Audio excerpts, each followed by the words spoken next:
Coming to you from an undisclosed location, somewhere deep in the heart of the Santa Monica Mountains, I'm your intrepid host, Marzulli, with another Iranian war update. And we'll get into that. First, a word from our very trusted sponsor.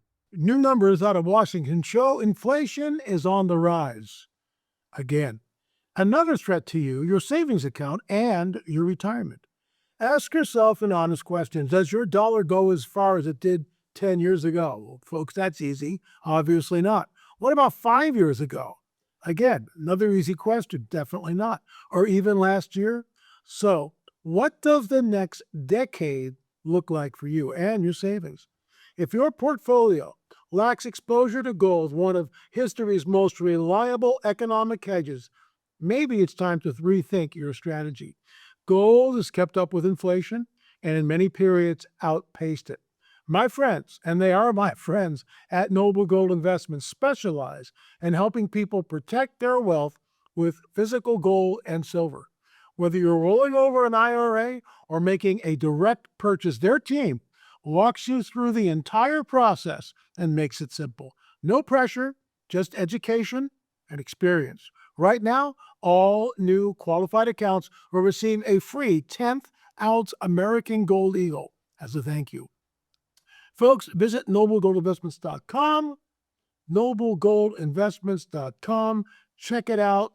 We invested, and I got to tell you, I'm really glad we did. Right now, gold is hovering around $5,300. It's close to that. It hasn't crossed the 5,300 mark yet, but I think it will. Some people are predicting as high as $6,000 an ounce. It might go higher. It might go lower. There's always a risk.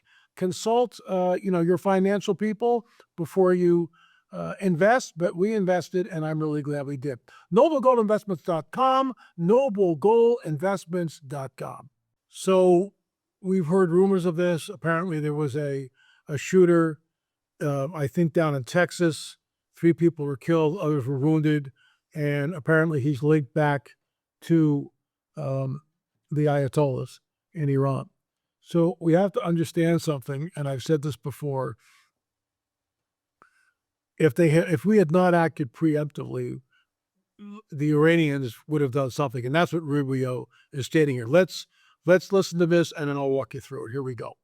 There absolutely was an imminent threat, and the imminent threat was that we knew that if Iran was attacked, and we believed they would be attacked, that they would immediately come after us. And we were not going to sit there and absorb a blow before we responded, because the Department of War assessed that if we did that, if we waited for them to hit us first after they were attacked, and by someone else, Israel attacked them, they hit us first, and we waited for them to hit us, we would suffer more casualties and more deaths. We worked proactively in a defensive way to prevent them from inflicting our damage. Had we not done so, there would have been hearings on Capitol Hill about how we knew that this was going to happen, and we didn't act preemptively to prevent more casualties and more loss of life. So here's the deal, folks. This is... I don't like war. I really don't, because people die. That's what it is. But you're looking at a regime in Iran that has killed tens of thousands of their own people and others, that their whole ideology is one of war and hate. They hate America. They hate Israel. We're the great Satan. Israel's the little Satan. I'm not making this stuff up. So what do you do with that? If Iran ever achieved nuclear capability, what do you think they would do with it? So, I'm not sitting here with an American flag waving it. I hope the conflict ends quickly. I hope that the government that takes over frees the people, because what the Iranian people have been under for for decades is horrific. If you're a woman and you're living in Iran and you show your hair publicly, so let's just say the wind blows and your scarf, comes back off your head, and one of the police that are there see that, you can be beaten. I mean, is that freedom? Seriously. So what amazes me is how elements in our culture over here, and I'm not going to mention any names, are looking at this and, doing their typical Texas two-step. Well, why don't you, and some of these are women, why don't you just go over and spend a week in Iran and then let us know what it's like, okay? The people have been under the thumb of the Ayatollah for decades. So we'll see where it goes. In the meantime, stay safe, situational awareness. I would avoid malls, crowded areas. I would, because of the threat. There it is, Iran attacking airports, hotels, embassies.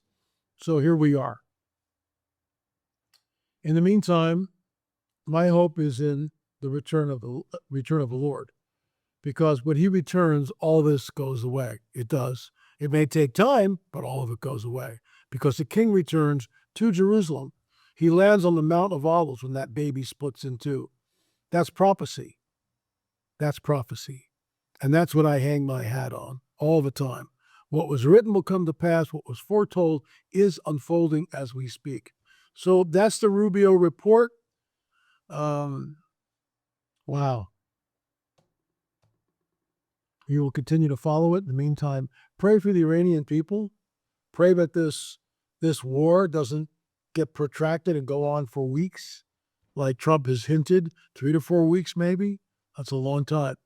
Pray for the Iranian people.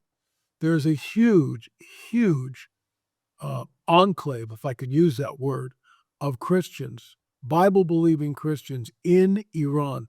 I tried to find that clip, and I have not been able to find it yet, but I will. If I find it, I will show it to you, because it's really amazing. Perhaps millions of Iranians have become born-again, Spirit-filled Christians. Go figure. The gospel is going out, even though it's underground. And these born-again Christians in Iran, they face death every single day, because if they're found out, they will be killed, guaranteed. There's no room for once you're in Islam, you can never leave. That's it. No matter what. So we need to pray for the Iranian people. We need to pray for people everywhere. I mean, this world is certainly not getting any better. My hope is this in Jesus Christ. That's it. That's my hope. Jesus the Messiah. So if you think you know him but you don't know him, then you don't know him. How do you get to know Jesus? You confess with your mouth that Jesus is Lord and believe in your heart that God raised him from the dead. Here's the proof.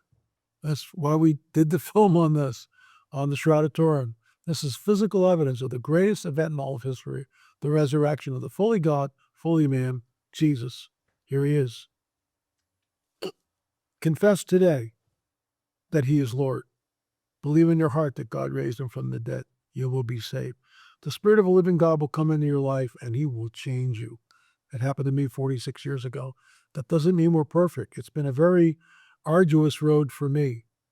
Very, very difficult in some years.